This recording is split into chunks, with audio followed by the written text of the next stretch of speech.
Well, hello, school counselors and school counselors to be. Thank you guys so much for coming to my channel, The Inspiring School Counselor. I hope that you guys are having a great day today. As you can tell from the title below, we're going to be getting into just my practicum and internship experience. And so I am glad to be able to get into this with you guys. I actually had one of my viewers reach out to me that had some questions concerning it. And so I thought, well, what better way to address those questions than doing it in a video? Hopefully it can be of help to you all out there that are school counselors to be, that is, wanting to get into the school counseling profession. And hopefully, even if some of you guys are getting ready for the class, hopefully these questions that I'm going to be addressing will better prepare you. So let's not prolong the time. Let's get right into it. If you haven't subscribed, make sure you subscribe, and also make sure you hit that notification bell so that you'll be notified every time I upload a video. So one of the things that I do want to say is that my university and how they approach practicum and internship might be different from how your university approaches it. So you definitely want to make sure that you talk to the necessary people just to be sure that you are doing the things that you need to do to pass your classes, okay? So the first thing that we're going to get into is practicum. So what is practicum exactly?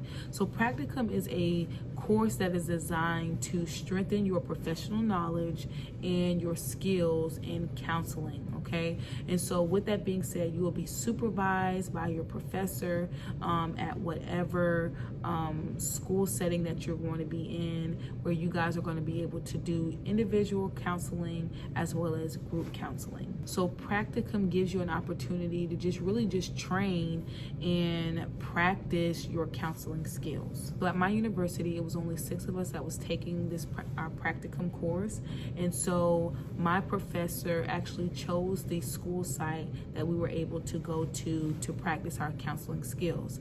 And we actually had to do it at a 9th grade academy, and so there we were able to do our individual counseling and our group counseling. And I know that this might be different at other universities. So how many hours did I have to complete in order to pass my practicum course? For my practicum, we had to get a minimum of 100 clock hours, with 40 of those hours being towards direct services.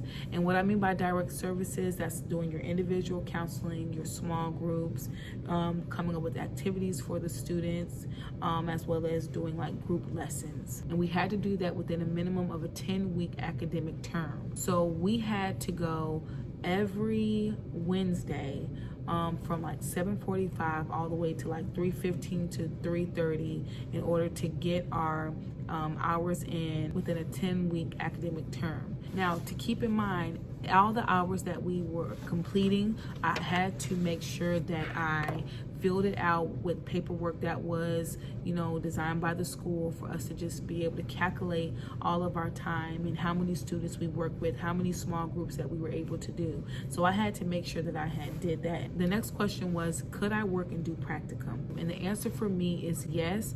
At the time that I was doing my practicum course, I actually was working at a school setting already. It was actually a middle school, and I pretty much did like secretarial work. So I put in medical notes that the students would bring in. If the students came in late, I gave them like tardy slips and pick up calls and do things like that.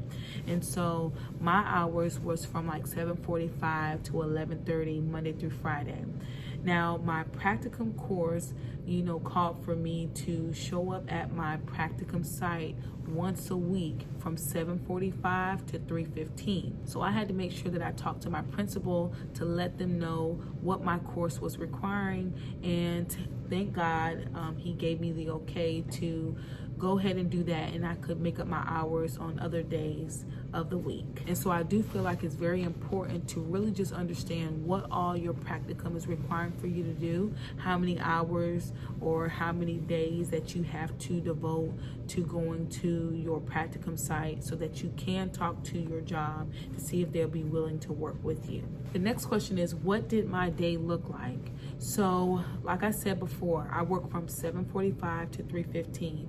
And let me tell you, there was no dull moment. So I did individual counseling, I did small groups, as well as I did lessons for the students. And there was just like a lot of different things. We even had times where our supervisor, which was our professor, we met together to reflect on just different things and how we were feeling as we were talking to the students. So it was just a really good experience. So I would say in a day, I would see 11 to 15 students, 30 minutes each. And there were some days where I might have seen less, and that's because I had did like small groups and I did class lessons. Now, you would think during my practicum experience, I would be working with the school counselor there, but I actually wasn't. None of us worked with the school counselors there. We actually all worked with I guess it was like an ISS teacher, which stands for in-school suspension. He had a long list of students that we had to see, and so we were able to divide it between the 6 of us to meet with those students. As well as we did a pre-suicide lesson where we were able to give it to all the 9th graders, and we talked to them about suicide, the signs to look for, and letting them know who they could reach out to. And we actually had these slips that we passed out to all the students, and it basically asked them different questions and how they felt. Do they feel like they are suicidal? I don't remember exactly what that looked like, but at the bottom they were able to put whether they either knew somebody and they could list the name so that we could talk to them, or whether they themselves felt like they were suicidal and if they would like to talk to somebody. And so in getting all that paperwork and being able to see that, we were able to also pull students from that as well. So that was a great experience, just being able to know that we were able to take some preventative measures in helping students. So that's pretty much what my practicum course looked like. So the next thing that we're going to be talking about is internship.